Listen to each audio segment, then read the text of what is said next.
Thank you so much, Steve.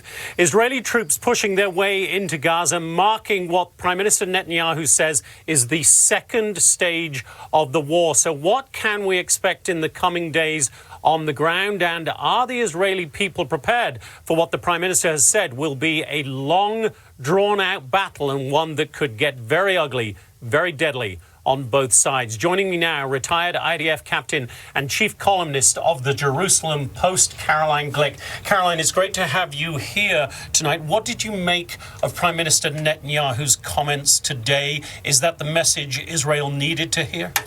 I think that that's a message that we expected to hear. I think that the Israeli people have made very clear that we're ready for whatever comes, because we understand, as he said, that this is the war for Israel's survival and that we have to win it.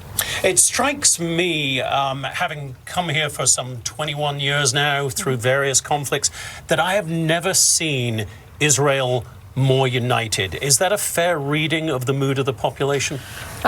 Yeah. I mean, you've been here, coming here for 21 years, so you were here with the major Palestinian terror offensive here in 2000 until 2004.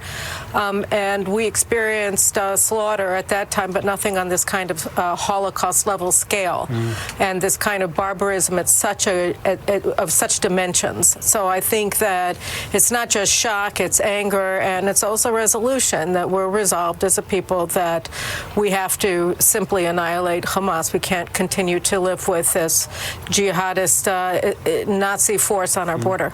Now, the annihilation of Hamas, by definition, by need, is going to mean troops going in on the ground. It's not going to be, but in much greater numbers, obviously. We know that there are some numbers in there now. They're going to go in much greater numbers. There will be Israeli casualties. How prepared do you think the Israeli citizens are for what is to come? As Prime Minister Netanyahu said today, it is going to be tough. It's going to be a long time. Well, we've never had a war before that began with this kind of a slaughter. So this is an unprecedented war, that the collateral damage, such as it is in war, we suffered at the outset.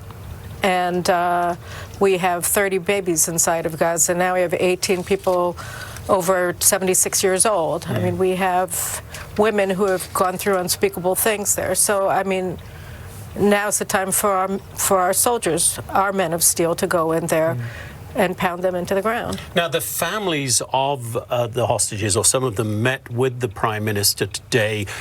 There was talk from some of them of do a deal, get the hostages back in return for releasing pretty much every Palestinian prisoner held by Israel. How difficult a balancing act is that for the Prime Minister in this situation? It's tremendously difficult because, not obviously, but the fact is that the kind of deal that they're discussing, that we let out all of the murderers from Hamas and Islamic Jihad that are in our jails, including the ones who carried out the slaughter on October 7th, would mean that next time we wouldn't have 230 hostages, we would have 1,000 or 2,000. So, I mean, we understand the scale of what's going on here, and it's only going to escalate if we don't defeat them.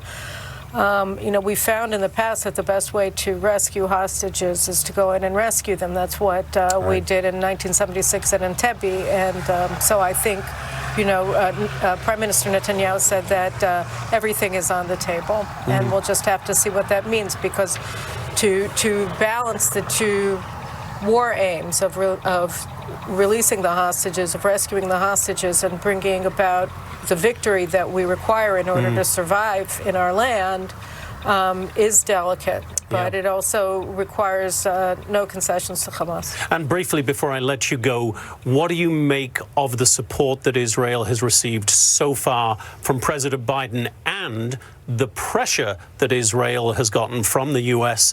to open up humanitarian corridors, or at least to allow some aid into Gaza? I think that Minister Benny Gantz actually spoke to that almost directly in his remarks today at the press conference, when he talked about the appreciation that we have for American support, and also the fact that sometimes we also have to say no, because the problem with the humanitarian aid is that it's really a euphemism for resupplying Hamas, because they control every truck that comes in. And one of the Yep. things that we found is that the trucks come in with full tanks of fuel, and then they siphon off all the fuel for Yeah. themselves. So They control everything. It's a very problematic demand on Yeah. the part of the Biden administration. Sure. Since we need to win, we can't resupply Hamas. Yeah. Caroline Glick of the Jerusalem Post, a pleasure to have you here with us tonight. Thank you so much for being with us. Thank you. Also breaking tonight, legendary